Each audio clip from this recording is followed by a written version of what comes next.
Ассалаумағалейкум қазақ жұртшылығы. Бүгінгі еліміздегі үлкен мереке Алаштың қайраты, Алаштың мақтанышы, Алаштың әнін әлемге танытқан Қайрат Байбосыновтың биылғы жыл 75 жылдық мерейтойына қарсаң елдегі кешегі міне өзіміздің Қайрат көкеміздің соңынан ерген қарындасы, соңынан ерген тұяғы, елдің ішіндегі Қарағаш ауылының аяулы анасы, осы Қарағаш ауылындағы енді қыз бала әрқашанда қонақ қой, осы өз елін тауып, осы жерде Боранбай, Жапин жездеміздің үйінде біз қонақта отырмыз. Апамызды іздеп кеп, апамызбен сыр сұхбат өткізейік деп жатқан жайымыз бар. Мынау енді Қайрат көке, мынау қазір өзіміздің қазақтың мақтанышы, қазақтың 500 әнін жатқа айтқан, көптеген ескінің көненің әндерінің бәрін түрлендіріп, кешегі Ақан Сері Біржан Үкілібайлардың әндерін, ұмыт қалған көптеген әндердің бәрін дүниеге қайттан әкелген деп айтсақ артық болмайды деп ойлаймыз. Ал енді әрине ол Қайрекеңді дүниеге Алланың берген Қайрекең, Алланың берген сыйы Қайрекеңді осындай ата-анасына, осы бауырларына сыйып берді. Елдің мақтанышына айналды. Тәубә, Алла тіл көзді сақтасын, Алла ғұмырлы болсын. Енді мына жерде көптеген енді тілге тиек етіп отырайық. Көптеген суреттерді бұрынғы мынау көненің бұрынғы өткен өмірде өткен аталарымыздың, әжелеріміздің суреттері тұр, солардың бәрін сұрайық, соның бәрін тәмпіштеп сұрап, соған әңгіме құрайық деген ойдамыз, апа. Ал енді қош келдік, сізге Алла сізге қуат берсін. Осы енді мынау Қайрекеңнің енді Қайрат көкеміздің әнші екенін, ол кісінің Қыз жібек кинофильмінде ойнаған, жаңағы ойнап жатқан Төлегеннің әндерінің бәрін, Шегенің әндерін айтқаны есімізде. Ал енді сіз енді сол торапта бір үйде болдыңыздар, бір үйде жансың, біріңе бірің меймансың дейді. Бәріңізді жаңағы бір үстелдің басында мәз болып ойнадыңыздар ғой. Сол сіздердің жаңағы ауылыңыз, өздеріңіздің туыстардың туған ауылы, тұрған ауылы, үлкен ауыл, бір үлкен ауылдың өзі үлкен бір керемет бір ауыл еді ғой. Бір әнге бөлеген, бір сәнге бөлеген, дүние боқ қумаған, ол уақытта әр нәрсеге бір тәубашылық еткен заман болды. Атқан таңға, батқан күнге тәуба қылып, осы барға қанағат қылды. Содан Алла Тағала кең болсаң кең болмайсың дегендей, міне арамыздан Қайрат көкемізді аспанға атып қойып, міне Алаштың қайраты қылды. Ал енді сіз де ептеп айтып өтсеңіз, мына барда енді фотодан жаңа сұрап отырмын, әке кім болды деп. Әке енді ауылдың жаңағы ұстасы болды, жаңағы қолы зерек, сондай жақсы етікші болды. Шебер дейді ғой, шебер. Шебер болды. Қол шеберлігі бар. Жабатын өкісі қобызда өзі шауып алған. Әукен әкеміз ғой. Әукен әкеміз. Етікші де болды. Мынау етікті пішкен екі бармақ битік, етіктің маңдайын пішеді екен. Ол әйелдердің етігінің маңдайы болады екен. Енді биткенде әйелдердің етігінің өкшесі болады екен. Сол бүкіл етік тігетін қалыптары, бізі, тарамыз жалын тұзға түйетті тастайды, келесі жыл кеуіп тұрады, содан сабақтап жеп жасап, жаңағы етіктерді тігетін болған. Ол шірімейді ғой, тіккен нәрсесі? Тарамыз шірімейді. нәрсе ғой. Әкемізден 1898 жылы туған, 55 жылы қайтыс болды. 53 жылы жаңағы Қарағанды облыстық смотрға барып, әке қобыз дедім. Бұл жерде біздің фото тұр, фото тұр бұл жерде. Бұл жерде фотосы тұр, әкейдің фотосы мынада тұр, жаңағы өзіңіз көрсетіп отырсыз. Бұл жерде, мына жерде кім отыр? Мағауия Хамзин. Мағауия Хамзин. Хамзин отыр, сол кісі болған. Мынау кісі ауызбен сыбысқы тартатын болған. Нәптердің бәрі ұшып өнерлі кісілер, жаңағы әкем сол неде қобыздан бір жылын алып келген ғой. Akide suretimi al koydu. Akimde mırttı mı ne? Ne mene? Mırttı. Ağzında kovusudur. Martı mene. Kazgı bu kovus nededir? Akılaş көрмесінде алматыда. Muzeyde. Muzeyde. Muzeyde turar. Aha. Көрмеден музей. Енді ары қарай енді сабақтай бере келді біздің шешеміз де Құран ақын емес шығар енді Торшы анамызда. Иә, шешеміз сол басында отырамыз. Сосын шешем өлеңдерді айтады. Әкем бірдеме өлеңдерді сұрайды. Содан шешем естіген өлеңдерін айтады. Балуаншылықтың өлеңдері солай шешемнен үйренді. Бәйге бермес, оу, деп айтады. Бір столдың үстінде шай ішкен қолы біз уже концерт қоятынбыз. Әкем сосын жаңағы өлеңдерді жаттайды. Мен әке деп кеттім, әкем 5 жасында қалды, мен 2 жасында қалдым. Қайрат көкеміз ғой. Қайрат көкем 5 жаста әкеден қалды. 2 жаста өзіңіз әкеден қалдыңыз. Иә, әкем іздегенде әке деп іздегесін, әкемнің шапан несін кигізіп қойыпты да жаңағы айға. Міне әке деп. Содан әке деп кеттік, қазір ақаттың балаларды әке, бәріміз әке дейміз. Тәубе. Анау әке демесем бір түрлі бір қыздармен тұрғанда жаңағы әке деп айтуға ұялмана намыстанады ғой деп. Айғайрат деппін ғой. Содан үйге келіп мына қыз дейді. Маған айғайрат деп айтты ғой деп өкпелеп. Екеулі болды әке. Сонымен Күләнда туралы, Күләнда енді қыз жібек. Мысалы енді болсы мынау сіздердің енді шыққан тектеріңіз, жаңағы енді Әукен әкеміздің балаларының бәрі өнерлі болды ғой, өнерлі байбосындықтар болдыңыздар. Енді қазір мысалға сол кісілер енді дүние салып кетіп қалып та жатыр. Артында балалары бар, енді тәуба болғанда шүкіршілік қыламыз. Дегенмен енді сол уақытта қыз жібекті 1963 жылы Күләнда апамыз бейнелеген екен ғой. Темірбай Дәкен әкеміз төлеген рөлінде ойнады. Сол туралы айтып кетсеңіз, апай туралы айтып кетсеңіз. Өлеңдерін жаттайды, біз де жаттап аламыз өлеңдерін. Содан қыз жібектен Жаңарқада болды, одан кейін Қарағандыда болды, содан Москваға ма барып, театр атағын алып келді.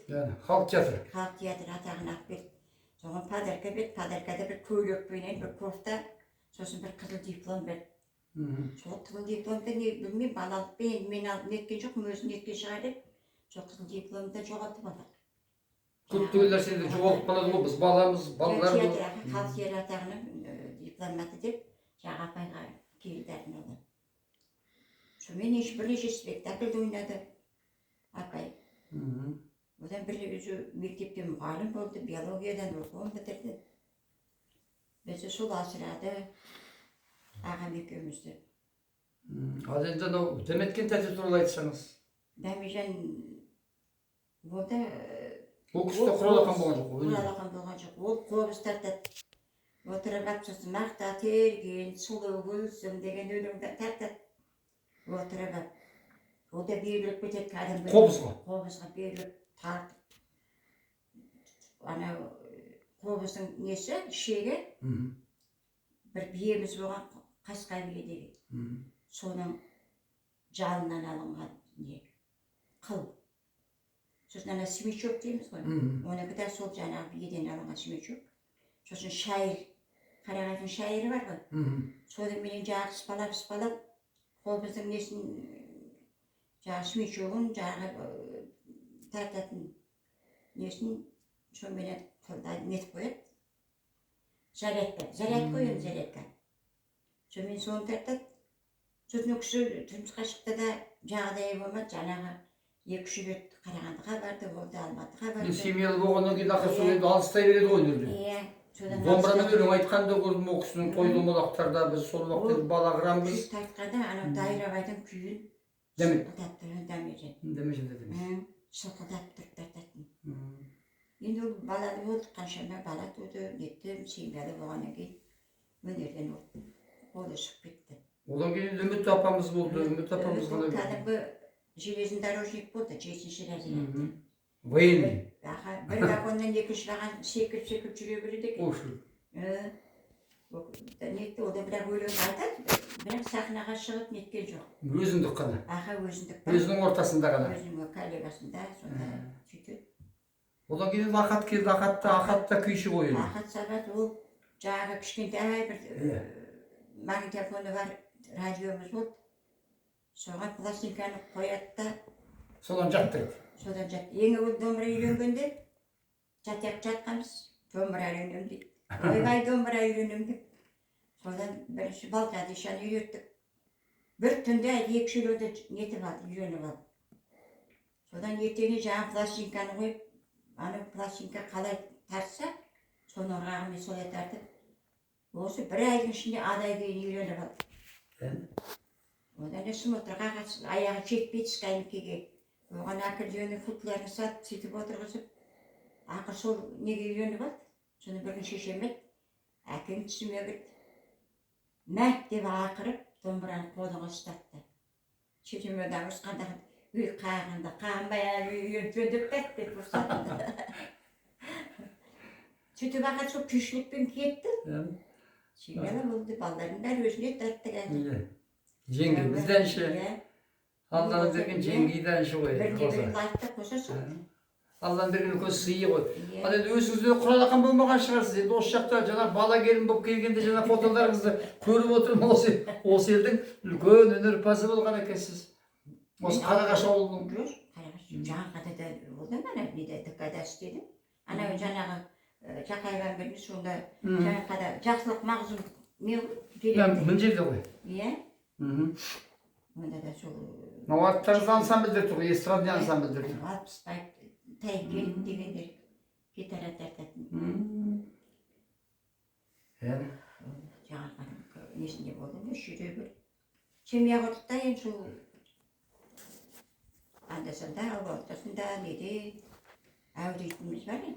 Алдан берген енді сол уақытта сіздердің енді жаңағы сіздің тұрған ауыл Қасқатайдың үй тұрды. Қасқатай әкеміздің де балаларда өнерпаз қойды. Сол бәрі жаңа біріне бір жұғады қойды. Ана домбырамызды алып шығамызда біз ана кіребес қазақша қола дейміз ғой. Иә. Скамейканы қойып оркестр тартатынбыз. Иә, өздеріңіз. Ар жағында Нұрғазы деген үй тұрды. Оның қызы бар, жаңағы Қасқатайдың қызы бар. Ауылдағы үлкен бір театр. Кішкентай ғана өзіміз концерт қоятынбыз, домбыра тартып. Ондай шеді, қазір ондай бала жоқ қой. Соның бір керемет тәрбие қойды. Анау жаңағы өздеріңіз білгендеріңізді біріңізге үйретіп дегенде керемет тамаша. Енді одан кейін мысалы Күләнда шешеміз енді мысалы апамыз әлі шешеміз ғой енді. О кісі жаңағы Қыз Жібекті ең бірінші сомдаған сол кісі аудан бойынша халық театрына 63 жыл дедік. Ал енді мынау келе Дәмежан тәтеміздің де баласы, сіздердің жиендеріңіз Орал, Тілеубаева Орал. Ол кісі де Қыз Жібек образын сомдады. Бұл енді 91 жыл ма екен, 91 жылы. Мәскеуде бұл кісі үлкен фестивальға қатысты. Оспанов Серік сол уақытта Төлеген рөлін ойнады. Ал енді сонда керемет енді Оралдың әншілігі, Оралдың сұлулығы деген, енді Қыз Жібекке тән бір керемет бір талдырмаш, нәзіктікте керемет, мінезді керемет, кербездігі де керемет, сондай бір енді оны енді сұлулығын бейнелеп біз айта алмаймыз енді. Сол енді ол кісі де маңдайға сыймай кетті дегенмен енді сол өшпейтін жаңағы із қалдырып кетті деп айтуымызға әбден болады. Тарихта ол кісі де осы ауданға үлкен бір үлесін қосып кетті. Күләш атындағы жүлдені алды, облыстық үлкен байқаудағы. Енді Всесоюзный жаңағы Қыз Жібектің Всесоюзный ДКТ-ға барып қатысып келді, Курск қаласында. Мен осындай үлкен бір белестерді бағындырған кезеңдер болды. Енді мынау биылғы 75 жылдық қой, 75 жылдық Қайрат көкеміздің соған енді бізде қарап қалмайық. Осы мынау аудандық шығармашылық бөлім енді осындай үлкен бір ізгі істерді бір көмкеріп тастайық. Біз де бір үлесімізді қосайық. Осындай үлкен текті өнер шыққан текті елдің бір керегіне жарайық деп жатқан жайымыз бар. Енді Алла қаласа алдағы уақытта үлкен бір фильм шығарсақ па деп ойлаймыз. Осы мынау біз сізден алған, осы басқа үйлерден алған фотолардың бәрін біріктіріп үлкен бір фильм жасасақ. Алла сіздерге қуат берсін, бала шағаларыңыз аман болсын. Кешегенде жақсы текті жаңағы әкелердің жақсылығының бәрін балапандарыңызға жұғысты болсын. Осындай ғұмыр жастарыңыз ұзақ қылып, Қайрат көкеміздің 100-ге келген тойын тойлауға елімізге Алла нәсіп етсін деген ойдамыз. Алла қуат берсін. Үлкенім Бөкенбай молда, ең кейінже молда өліміш әнші. Соны айтыңызшы. Балаларымның бәрі құралақан емес, тәуба. Жаңағы қызым Қарағандыда математика гимназиясы мектебінде ол да құралақан емес. Енді жұғысты болады ғой. Алып анадан дейді ғой, анадан бәрі шығады. Анадан бәрі шығады ғой. Бөкенбай сол жаңағы ағайдың нелеріне, өлеңдеріне солардан жаттық, онда соған кетіп алды. Қазір гитарада да ойнайды, домбырада да ойнайды. Өнерпаз, керемет өнерпаз ғой. Бөкенбай елдің қазір мықты азаматы. Өзінің жаңа қызметі өз алдына, өнерпаздығы өз алдына, соны екеуінің бәрін қосып, осы елдің алдында жүрген азамат. Ал енді осындай өнер бола берсін. Алып анадан дейді ғой, аналар аман болып, аналар алтын құрсақты аналардан жақсы елдің өнерлі азаматтар дүниеге келе берсін ағайын. Сау, сәлеметті болайық.